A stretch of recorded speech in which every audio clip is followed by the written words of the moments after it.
সুন্দর সুন্দর বউ রাখি কোথায় রা বাইরে রাত ভাড়ায়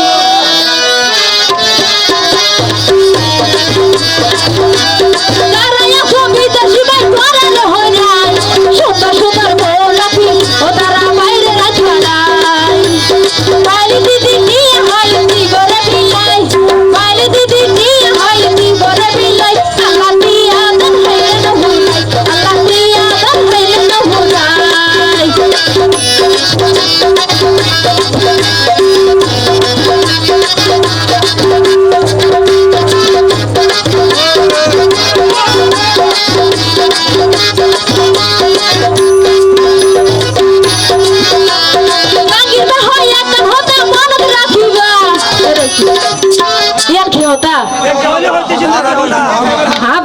ভিতর হাঁটি জিনিস নত ভাইবা